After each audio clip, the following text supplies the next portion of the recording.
Alright, hello everybody. Welcome to our Fire Emblem Radiant Dawn for Newcomers playthrough. My name is Jokester1801 and let's get started. Alright, so today we are finally on part 3 Prologue, which means we finally get the Grail Mercenaries, which is very exciting because Ike, as you might know, is one of my favorite characters in all of Fire Emblem, not just in this game. Time for a recap. Crimea freed itself from Daean tyranny. Its nobles used that freedom to berate the queen and scrabble for power. Disgusted with their greed and arrogance, Ike and the Grail mercenaries left the court behind and returned to work. Thanks to their efforts and to Queen Elincia's even-handed rule, Crimea has avoided a bloody civil war. Before departing the capital once again, Ike receives disquieting news from Queen Elincia. The Black Knight, the man who murdered Ike's father, has once again been seen in Daein. The Queen's words hang heavy over Ike as he leads the mercenary group back to their headquarters. Back to the headquarters. You get to fight a really cool defend map at this map. At the Grail Mercenaries headquarters in Path of Radiance, but not so in this game. Alright. Wow, how long has it been since we were here? It sure feels great to be home. Yeah, we've been away for too long. Oh, don't you worry, you'll be away for much longer now. Dealing with Crimean nobles always seems to take longer than it should. At least now we can finally get some rest. Still, it was nice to be needed, don't you think? Especially for a band of mercenaries as poor as we are. You know, Ike, if you hadn't renounced your lordship, we wouldn't have to run around like this to support ourselves. Mist, Oh, I know, I'm just teasing you, silly. Besides, I'd rather spend my time helping people. Who wants to live like some overstuffed noble anyway? Definitely not me. We have father's legacy to look after as well, the Grail Mercenaries. Ike, a visitor to see you. A visitor? Who is it? Ranulph! Long time no see, Ike. I've been looking all over Crimea for you. You're never home. Ranulph, how are you, my old friend? How's everyone in Gallia? Is Kanagas well? Everyone's doing great. We Lagoos don't take ill too easily, so it's hard not to be well. Seeing you again brings back memories. We couldn't have won the war if not for Gallia's aid, and yours especially. Well, same goes for you. Who knows where Gallia would be if not for Ike and the Grail Mercenaries? Speaking of old friends, I saw Princess Leanne in the Crimean royal court. Apparently, she'd been looking for me too. She said, "Please save my brothers." Do you know what she's talking about? So she's heard. Let me get straight to the point, Ike. I have some bad news. War has come to us once again. What? The Laguz Alliance, which is made up of Gallia, Phoenicius, and Kilvis, is setting out against Begnion. The situation has escalated very quickly. Escalated seems a bit soft. True. I know there are problems between the Laguz and Begnion, but I thought things were getting better. Raphael, the eldest son of the Herons, brought back some disturbing news from Dane. He'd learned that Begnion senators ordered the Herons' extermination. This spurred the Laguz to strike against Begnion. That's why I came looking for you, Ike. We need your help. Bum bum bum. Time for a new war. Raphael, eldest prince of the Heron clan, returns in the company of the Wolf Queen, Nyla, and the mage, Tormod, to tell a dire tale. The shocking story he relates ignites a terrible fury in the hearts of the Laguz. The assassination of the previous Benyon apostle sparked the massacre of the Heron clan, as well as the burning of their home, the Serenus Forest. That murder and the resulting catastrophes were long thought to be the work of Daein's former ruler, the Mad King Ashnard. Now, however, Prince Raphael, a survivor of the massacre, reveals that those directly responsible were none other than the senators of Benyon.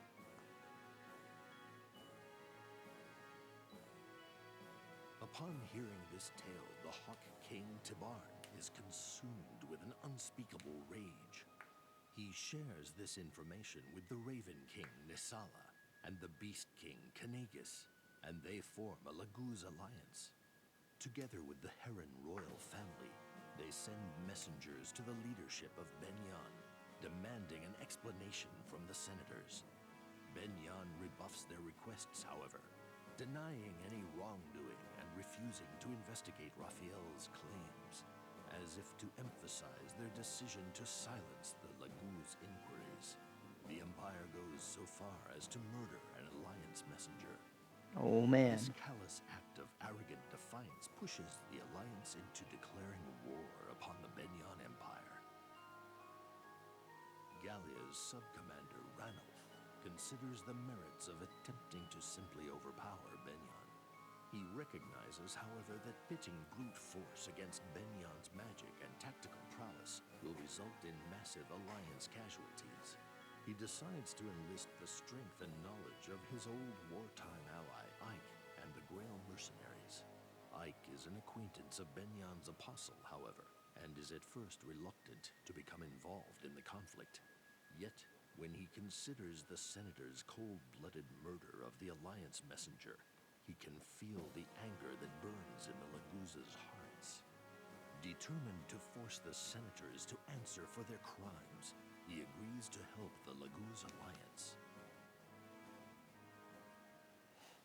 So yeah, after that nice summary, let's begin part 3, Prologue, The Great Advance.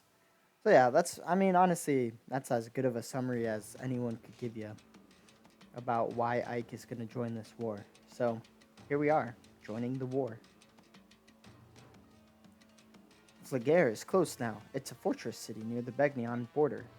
We'll storm the city at night and hit them fast enough that the troops inside the fortress won't have time to take their positions. Yes, finally a chance to rend my foes. This is Skrymir. We're going to get introduced to him, but I think he's really funny, so... But I would rather have a head-on fight. Why do we wait until nightfall like a pack of cowards? Ranulf just closes his eyes. He's like, why am I here? What's our role in this? I want the Grail mercenaries to act as a guerrilla force, take out their fire mages and ballista. They are really bad news for us Lagoos. Bah, enough talking. To the battlefield to taste my enemy's fear. No more waiting. No, Skrymir, this isn't the kind of fight where a general takes the field. You should stay behind. Are you insane? Oh, I'll fight. A general of Gallia does not hide behind his men. Leave this tactics garbage to the Bjork. We need only our claws and teeth. I call an end to this meeting. Time to kill. So headstrong. It's so funny. Wait, Skrymir. Blast! Are you okay? Yeah, that thick-headed fool. This will be his first major battle. Hopefully he won't get his teeth kicked out. How about you, Ike? Are you sure about this? Sure about what? Well, you know, you're Bjork. I'm Lagoo's. You sure you want to take our side? The Lagoo's alliance is in the right, Ranulf. The Senate is actively ignoring you, and worse, they're murdering your messengers. Why shouldn't we help you get the Senate's attention? I'm sure my people understand. Besides, I would never abandon a friend in need. Man, this is one of the reasons why I like Ike. Just so blunt, loyal, noble. So cool. Thanks, Ike. Agreed. Thanks, Ike. Alright, so we do have some info conversations, and they help kind of flesh out, like, why is Skrymir here, and just kind of characterizing people, but we don't have time for those, unfortunately. Here, you have the base, and here are the various Grail mercenaries, so that's exciting. These may or may not have transfers. I don't think they have very good ones, even if they do. We're basically going vanilla. You can, like, change some skills around. So, like, I like to remove Provoke off Shinon, give it to Gatry, because Gatry can, like, take more hits. I like to take off Adept from Soren, because Mia uses that skill way better than Soren does. But besides that, there's not too much to be able to do here. You can also award EXP, but we don't have any bonus EXP, so we're just could do supports, but no one can support each other, so we're just kind of chilling. So, we'll go ahead and save, and then to the battle. Here we go. I love the boss in this battle. I think he's funny. This guy has the goofiest nose I've ever seen in my life. Oh, this is lunacy. Look how meager our force is, especially considering our proximity to Gallia. General Septimus, sir, we're only making the rounds this evening. We don't need a bigger force. No, you're wrong. Even now, those bloodthirsty beasts are stalking us. I just know it. Believe me. General, please calm yourself. You say this every evening, and yet we've never had any. Enemy fire! We're under attack! It's those galleon beasts! The subhumans are attacking us! What? See? See? Now do you see, fool? I was right. Ha! I told you. Now what do we do? So just goofy. It's so funny. Run down all who get in your way. Make your path of blood and bone. Advance, advance, advance. That was excessive. Yeesh, glad he's on our side. I see the family resemblance. Keep up, everyone. Let's get to work. Alright, well, here we go. There's no prep menu, so I guess part of the reason you get the, what was it called? The base, is so that you don't have to skip all the previous to the base dialogue. I don't know. Anyway, so here's a chapter. Currently, there's only 2 enemies on the enemy team, and that's just because we only see 2 enemies. Our victory is if Scrimir arrives, and then game over if Ike, Ranoff, or Scrimir die. You don't really have to worry about Scrimir dying because he has 32 defense, 54 attack, and 26 speed, and so he is just a monster. I mean, these guys literally do 0 damage. Randolph also, I mean, has 26 speed and 26 defense and 30 speed and 93 avoid. And so these guys have like really low hit rates on him, and they also don't do very much damage anyway. And then Ike is like pretty strong as well, so you don't have to worry too much about him either. The biggest annoyance of this map is that it's Fog of War. So Scrimir needs to arrive in this location right here. And since he's a green unit, he just controls himself. And so you just kind of have to work as best you can, honestly. Alright, so first up, I'm going to investigate here with Soren. So we see a Swordmaster there. Titania probably can't do much against him, but we could try hitting him and then moving forward maybe. Let's go for it. Nice. And we'll charge forward. Alright, we got a fighter there. We could have Mia take out the Swordmaster. We could also have, if we have Oscar take out the Swordmaster, then Mia can run up and hit the fighter. So we'll go for that.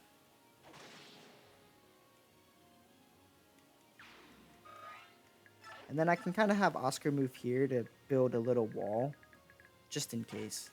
So what I could do is have Shinon move up and attack the warrior, which I'll do. And then that way, he weakens up the warrior for Mia to finish him off. Ooh, nice Adept. So Adept let her attack consecutively, gave her 1 extra consecutive attack, which then let her not get counterattacked. So really useful, honestly. Alright, so one thing I kind of want to do is just give a very brief discussion of each unit. So this is Ike. Ike is your lord for like the rest of the game. You don't always have him because you do shift back to Micaiah for 2-3 battles. But you pretty much have Ike for the rest of the game, which is really awesome. He is just a juggernaut in this game. His biggest flaw is his low resistance, and that can come into account because you do face magic users who can deal some decent damage to Ike. But everyone else, I mean, like, Ike just kills, basically. And if he doesn't kill, he does a good amount of damage. He does only have 23 speed starting out, which isn't a ton. That doesn't let him, like, double everything. But it does let him double a lot of enemies in this map, like this guy, for example. Not that he can reach. So the biggest downfalls of Ike is that he has low resistance and he's sword locked, which means he can't use 1 to 2 range weapons, except he can because there's wind edges in this game. And so being sword locked isn't even that much of a downfall. Like, it would be nice if he could use stronger weapons, but he has access to 1 to 2 range, and with the Atard, he can do a ton of damage, or he can weaken stuff with an iron sword. He's just awesome. I love Ike. Here's Gatry. Gatry is just a good armor knight. He has 20 base speed, which is like as fast as everyone else except for Mia, or faster, which is really nice. He's also just really strong, 25 strength, and 24 defense lets him take a ton of attacks for almost no damage. Like this random halberdier only does 1 damage to him. One of the really, really nice things as well is that Gatry can use both lances and axes. And he can use them well. I mean, A lance and B axe, that lets him use pretty much any axe and any lance you'll need him to use, at least in the forthcoming future. So really, really good unit in those respects. The biggest downfall is that he only has 6 move, which everyone else has 7, and so he can often fall behind your army if you're not careful. Now, in this game, many of the maps are not maps that you want to just like bluster forward at full speed.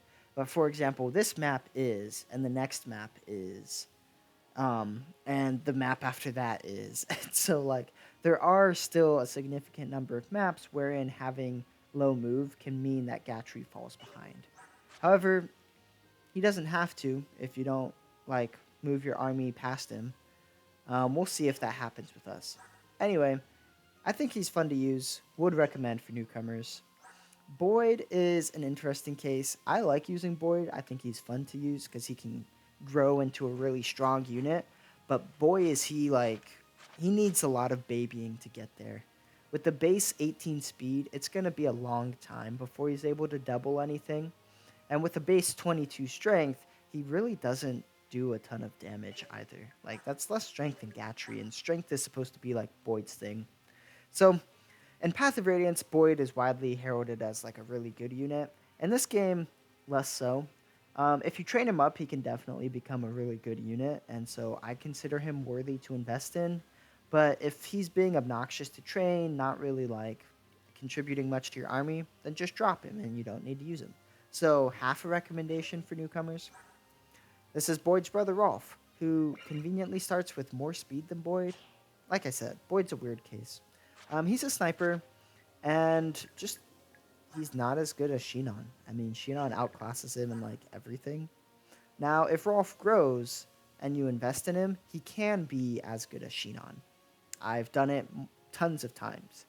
However, quite frankly, I personally don't think Rolf is worth the investment. So, like, you can use him here and there, especially in these beginning chapters where you have to use him because you can't choose not to bring him.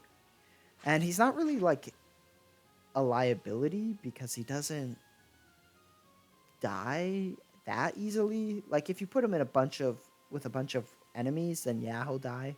But if you're sniping stuff from one range away and then you block people from getting to him, he's not really gonna die. So he can be helpful for chip damage in this beginning time.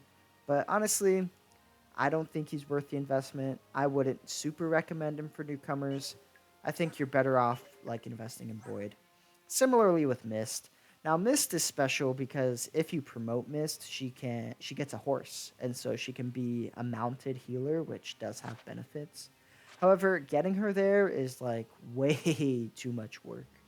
And so the other thing is that Mist's blade here, Florid, it's supposed to use magic for direct and indirect attacks, but it actually like wasn't programmed correctly or something like that. It either wasn't programmed correctly or it was translated incorrectly, but I'm pretty sure in the Japanese one it does use magic.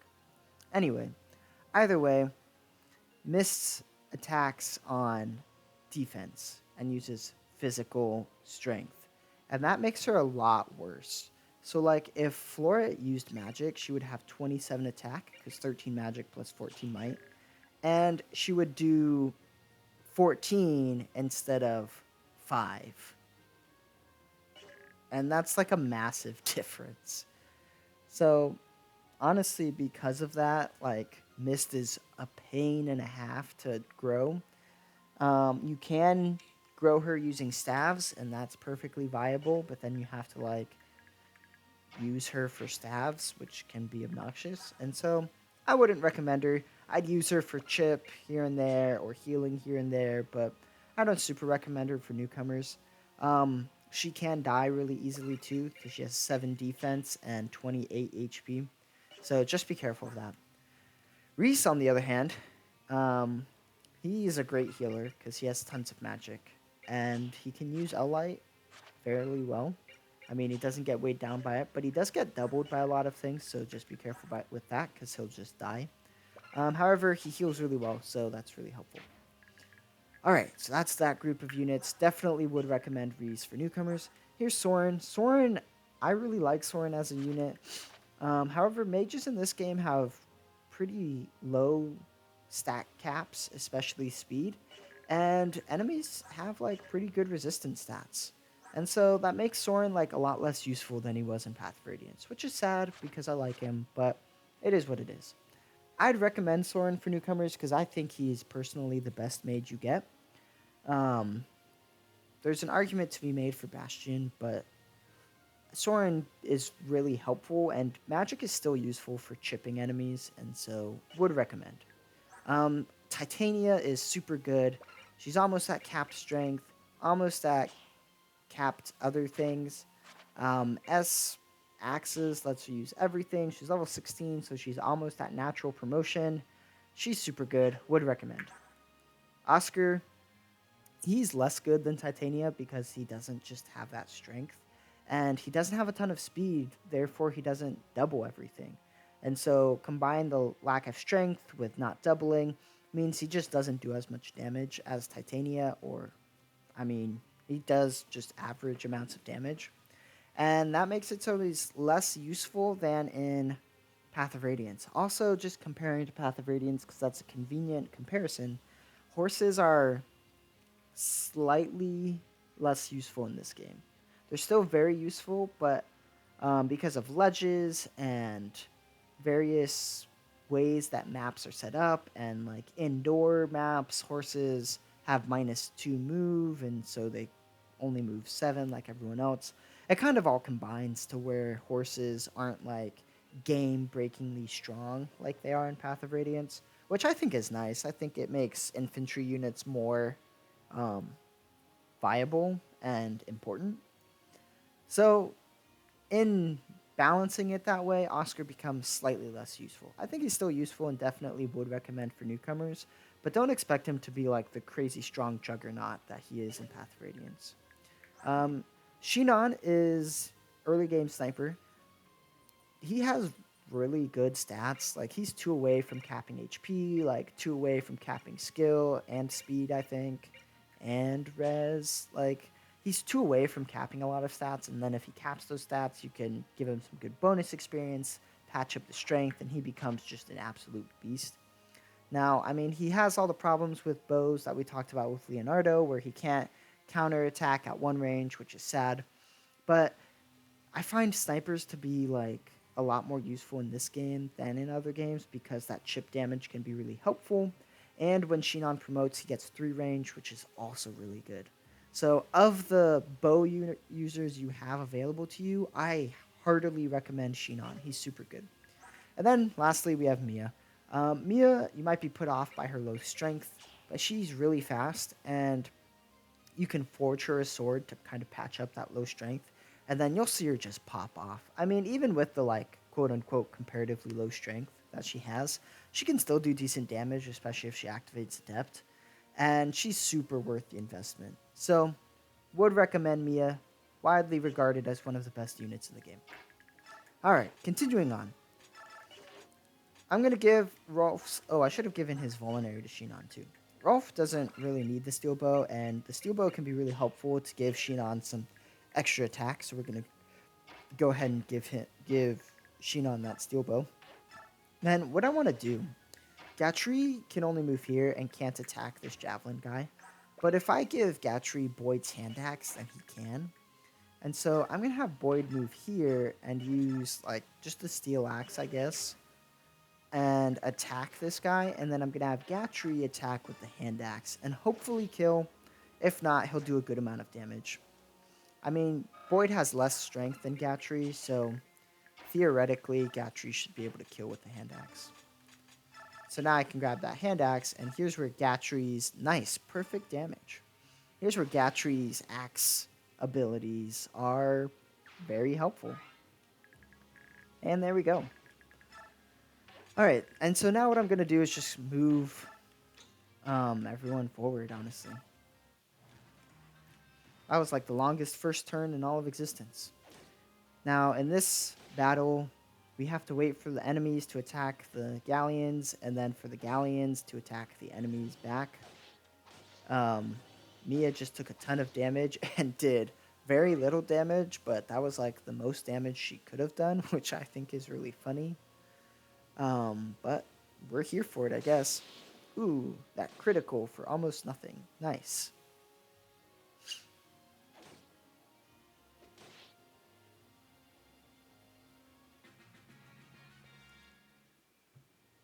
Skrimir always moves first, so that can be to like a benefit but also a detriment because he often like kills really weak enemies that his followers could have killed, whereas he also like one shots a lot of people, and so he could have done that. So we'll see. It's fine. Them taking longer is to our benefit because that way we get more EXP.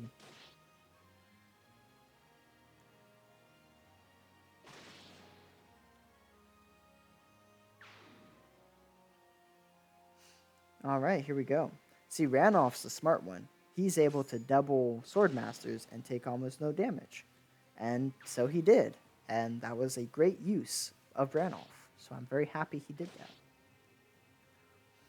But I think the AI kind of reflects their differences in characterization, which is funny.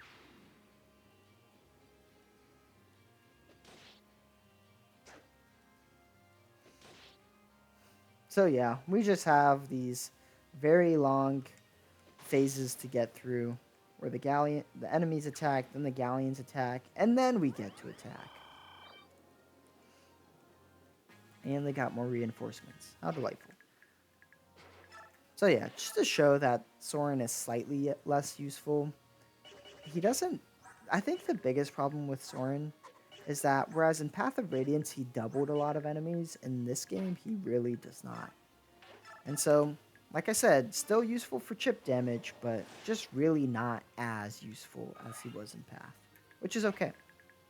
Also, you have these Killer Ballista. I like to try to use them with Rolf because he can just try to kill the mages. And even if he doesn't get the crit, then that lets the galleons like almost one shot or basically one shot. So I'm kind of here for that. I will use Shinon to get rid of this mage here because he just crit. Easy. No need to even worry about it. And then I like to try to give Mia as many kills as possible. So I'm going to try to make sure I give this warrior kill to her somehow. And I think the way to do that, yep. So I'll have Gatry chip, and then Mia can get the kill. Oh, and there's another warrior. Could I give this kill to Boyd then? I could. Okay, we'll give the kill to Boyd. And then we'll give Mia the other warrior kill. I also need to, like, take out this guy somehow. So, can't forget about that. See, if Mist was magic, she'd have 27 attack and do 16 to this guy. Just saying. It really does help her be more usable. It doesn't make her, like, invincible or anything. But it really does help. Alright, I think Ike could weaken this guy. Nice. Way to go, Ike. Setting up that kill for Mia really well. Alright, and then we can just have Mia take him out.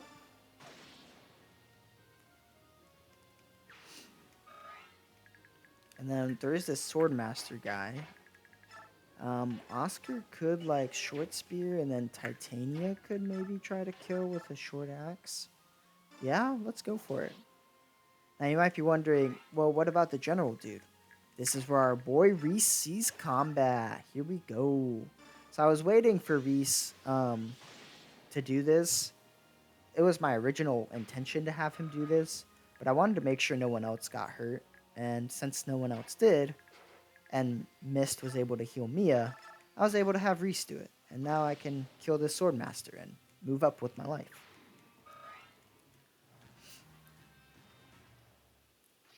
Man, these guys just love trying to attack Mia, huh? And now we have the year-long enemy phase. Wow, that, like, nothing happened. Oh, Skrimir didn't move first? He moves first to the transformed. Yeah, that's what it is. So because I'm pretty sure that guy wouldn't have one shot if we hadn't shot the mage. And, like, you do get extra bonus experience for the galleons being left alive, I think. And so, like, it can be useful to keep them alive. I'll have to check that, though. Let's see. Bonus experience. Oh, you actually don't keep... Oh, it said later battle. Okay. You actually don't get any bonus experience for keeping galleons alive, so I lied. Just kidding. However, it is nice to get rid of the mages.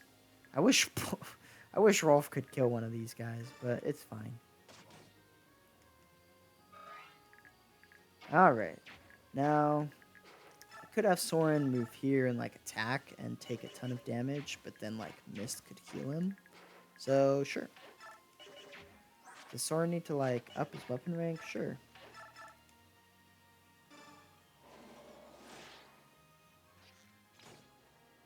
Oof. Big hit. But it's fine. I mean, we're even kind of seeing Gatry, like, having problems with keeping up a little bit. Not too much, but it's there a little bit. It's a shame he, like, has 0 vision, too. Vision as in, like, he doesn't really reveal anything ahead of us. Alright, we'll have Boyd kind of charge forward and see. Alright, we don't see anything. Let's have Ike charge forward. Nothing there. So, just because I've played this game a lot, I know that there's, like, a knight here with a horse slayer. And so I have to be careful about where I put Titania and Oscar. Alright, so if I have Titania run up and kill this guy, not quite in one hit, but we'll go for it. Maybe she'll dodge. Nice. Titania is so good. I mean, just incredibly good.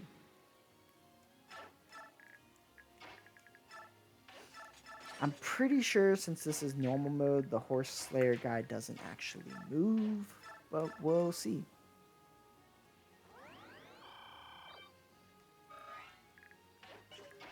Also, in my previous video, I talked about, like, potentially buying a recover staff for part 2 and then having someone bring it over to the Grail Mercenaries. The only reason I think that could be a somewhat to moderately helpful strategy is just because sometimes Mist can't heal your people very well. And so it can be, like, a somewhat useful thing for her to have. But I don't think the cost really outweighs the benefits. There's Mia, just chipping away at a general again. Honestly, though, she does, like, way more damage than I ever think she's going to. And by way more, I mean, like, I just expect her to do 0, and so some damage is better than 0 damage.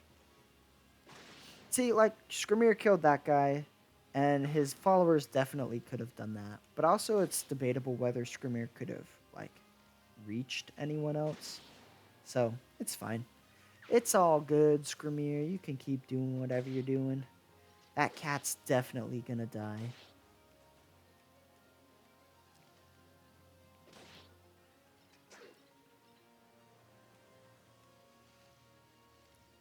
And now they just, 21 cat pile up right here. I guess cat and tiger pile up. Instead of a car pile up, that's a Lagoose pile up. Yeah, it was a bad pun. I know. So if I move Titania forward, I could have Soren move as far as possible. So how about we move Gatry forward as far as possible? So then I can kind of see what's further ahead, and there's the horse slayer guy. I'd love to have Shinon, like, maybe take this guy out type of thing. Or he could weaken him and then Boyd could finish him off. Yeah, that could work pretty well. 17. So Shinon can weaken and then Boyd finishes. Cool.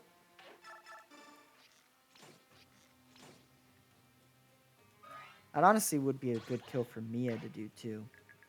Which she could do. And then Boyd could attack the horse slayer guy. Sure. Nice. Man, she has activated Adept like almost every time she's attacked so far. This is why we give Mia Adept. Boyd does not do a ton of damage to this guy, so I'm actually going to have Ike run up and do some good damage. Because ideally, Ike is doing enough damage where Titania could kill.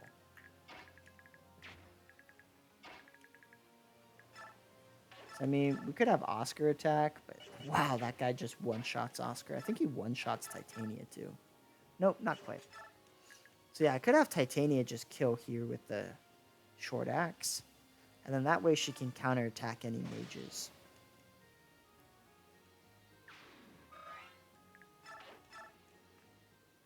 Weaklings, where is your general? Come out and fight, coward. I am Skrimir, general of Gallia. Oh no, the Dragnir. We're finished. We're doomed. Please be quiet, general. You'll hurt the troops' morale. Wait, where are you going? To safety. I must escape to Mujil. The beast wish to consume me. So funny. General Septimus, gutless coward. Are you scared of these worthless subhumans? So yeah, that's the last we see of Septimus for a while. Oh, okay, Soren. Okay, guess you don't kill. See, big sad, Soren, big sad. Unfortunately for Boyd, he's not getting this kill. Because Reese is, again. There's our combat priest. Easy. Alright, so what I'd love to do with Oscar is, like, attack this guy from the bush. And the reason I want to attack from the thicket is because if I don't attack from the thicket, this guy's 37 hit against me. Whereas if I attack with the thicket, he has 27 hit.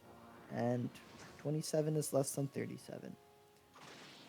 Now, I'm not saying that miss was due to me being in the thicket, but we can never quite know for sure if he would have missed had I not been in the thicket. Just saying. So that mage that we see in the back there is probably going to attack Ike, which is fine. We'll just get a good chance. It'll be a good chance to see Ike get thrashed by magic. And I guess I was wrong. And that's fine. Good dodge there from Boyd. Oh, wow, that cat did not die yet, huh? Oh, bye, cat. Psst. Get thrashed. That was actually the best thing for the Gallian army to happen, though, because now, like, that cat's not in the way. And so Skrimir probably can run up and just kill that general. If he so chooses to do so, which he did. And there's the kill. Now they're going to, like, just break through this line here. Because they're going to, yep, kill that guy. And they'll kill the general. They might be able to kill the sniper.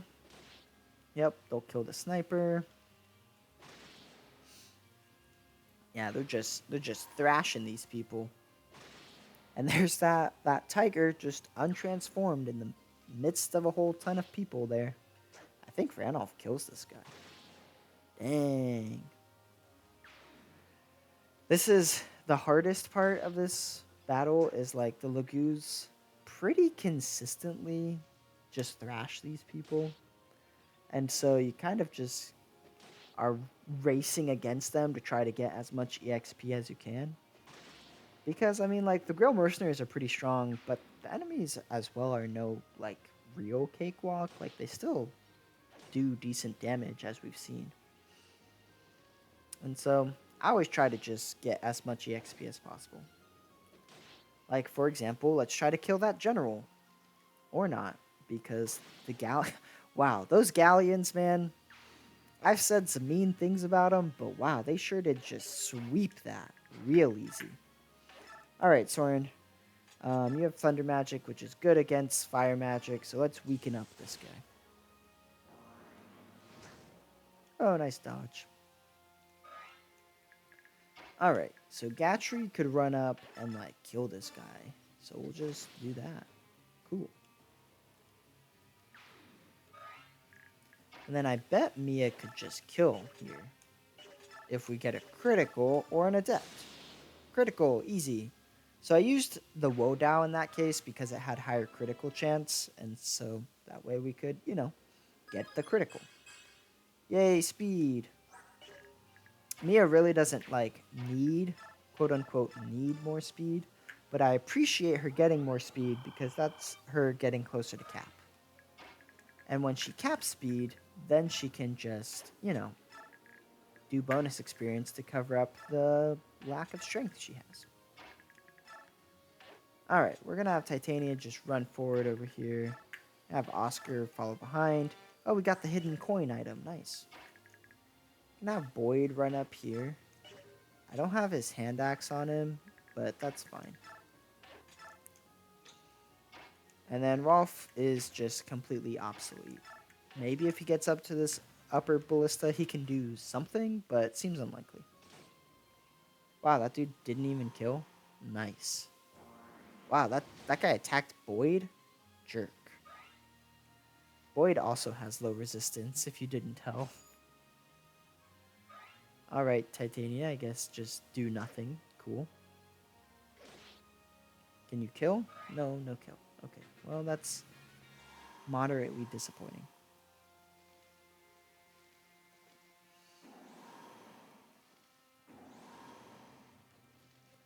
So now we're racing against the clock here because we want to run up to, like, block the boss. Oh, that's so funny. We moved... Wow. Because of the way the AI works, these galleons that were transformed but then untransformed move last, I guess. And so this guy didn't move out of the way for any of his buddies to be able to attack anything. I've never seen that before. That's pretty crazy. I could have Soren. Ooh, big brain. Soren can move up here and open up the way. Nice. Alright, can I just kill this guy? Nice.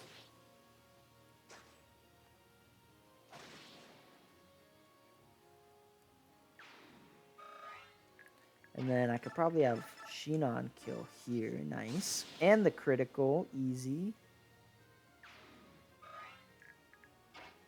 Mia could attack here, but that's not very useful.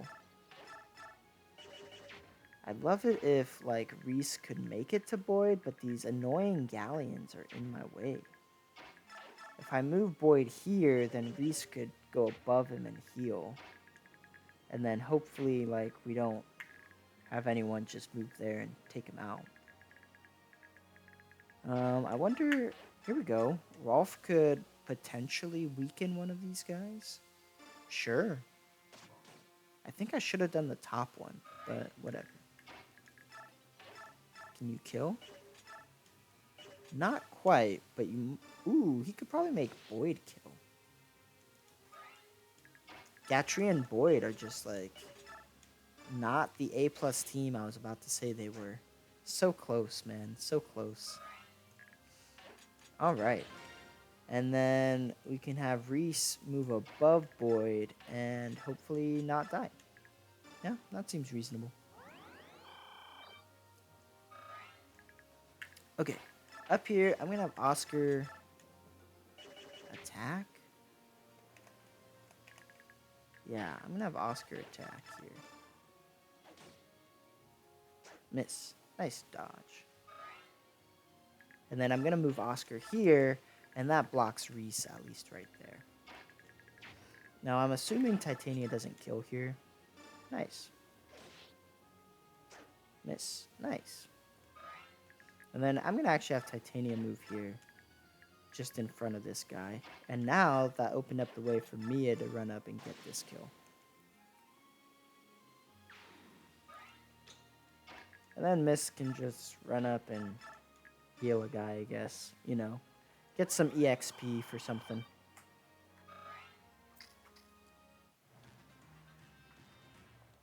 Now the boss is protected by like 3 generals. Titania clearly isn't killing that guy. So Skrimir is probably going to run up and kill him, but we'll see. And the real thing is that, like, bosses give more EXP than not bosses, right? And so the key thing that I aim for with this battle is just moving fast enough so I can get the boss kill. Because the Lagoos are not shy about doing that themselves. And so I don't even have to, like, necessarily kill the boss. I just have to, I mean, like, yes, I want to kill the boss. What I'm trying to say is I don't have to necessarily, like, get there first and kill him in the same turn. I just have to get there first.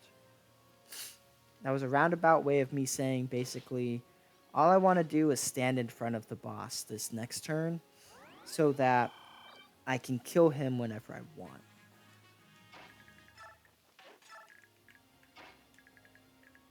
Okay. If I give Boyd the hand axe, then he can run up and attack, which seems worth it to me. I guess there's 2 generals and then the priest. So Boyd could attack there. How much can Oscar do? Oh, Oscar can do 14. Wow. So for example, if Titania kills this guy, then she can run up and just sit there in his face, and then none of the Lagoos will be able to attack, which would be pretty convenient. So yeah, I'm gonna have Oscar set up this kill for Boyd. And the reason I also want to kill this guy, besides the EXP, is just because... and then if I move Oscar here, when I move Titania here, it protects the priest, and I can kill the priest at my leisure as well. But the reason I was really focused on killing this general as well as hopefully killing the other one is simply because if Titania fails to kill this guy, she still has a way to move where I want her, where I want to get her to, and it's nice to have backup plans. Oh, well, there you go. So Titania has a skill called Counter, which redirects like half of their damage, a quarter. Causes enemy to receive half the damage it deals to the unit. Pretty situationally helpful, like right there. I guess that was helpful. But like, it's not something you really want to try to plan around because it's impossible to plan around it. It's not my favorite skill in the world because for me, most skills are able to be planned around, and you can't do that with Counter. But that's okay. Wait, there are Bjork among them? Why would Bjork fight alongside subhumans? So yeah, he doesn't do very much damage, which is nice. And then we're just chilling. Now, none of the Lagoos can make it to killing the dude there. And so we're just able to kill him whenever we want.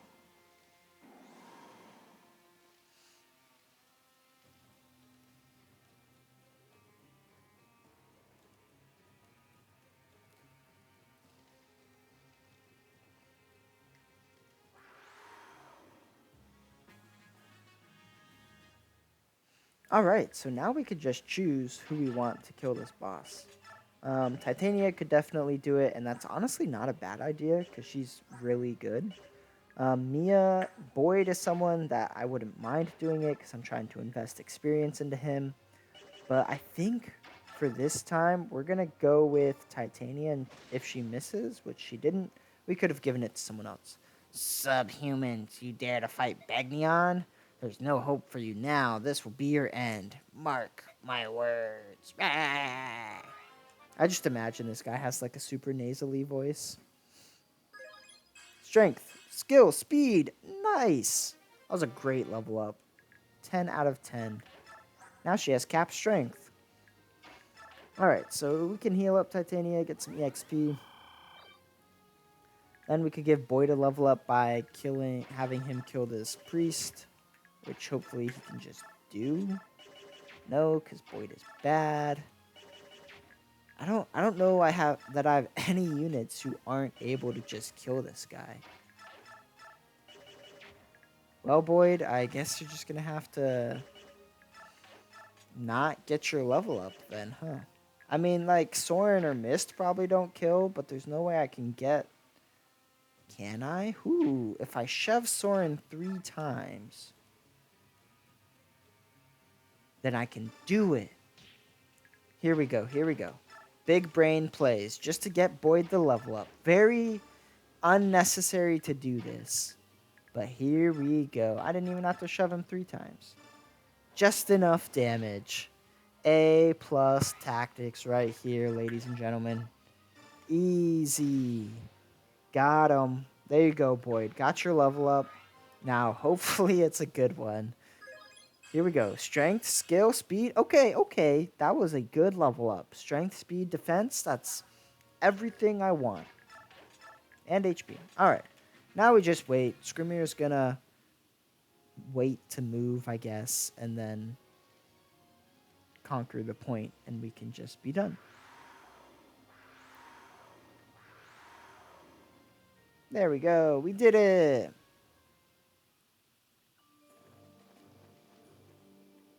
Are we done? Yeah, the guards are dead and the rest of the troops fled to the east. We're in good shape. Bah, is that it? I still crave blood. Find me more humans to kill. The civilians have no quarrel with us, and the soldiers who surrendered have handed over their weapons. Grr. If this is all the fight Begnion can give, this war will be over too soon. I wouldn't be so sure. We won this fight, yes, but the Empire has a massive army. Don't forget that there was a time when Begnion ruled over us. Humph. You forget. That was before my time. The arrogance, man, it just cracks me up. Did you listen to a word I just said? Soldiers of Gallia, the battle is over. We have won. No human can stand against the Lagoos. We are not done yet. We'll continue to fight, kill, and crush our enemies, as if crushing them happens after you kill them. My, what a stupid speech. You hit the nail right on the head, dude. I agree. Don't say things like that. I hear that King Canegas of Gallia was not so different when he was young. So try not to judge so quickly. I agree, Titania. Everyone has potential, and we shouldn't judge them as if they don't have potential. I don't know. That's really hard to imagine. I'm sure that Scrimir will settle down given time. Well, I hope so anyway. Victory awaits us in Mugil. We shall attack, conquer, and celebrate our victory. It's unfortunate I don't have like a super deep voice because I assume Scrimir has like a really, really deep voice. I've been thinking, is this war something that we really should be fighting? After all, we know about Laron's medallion.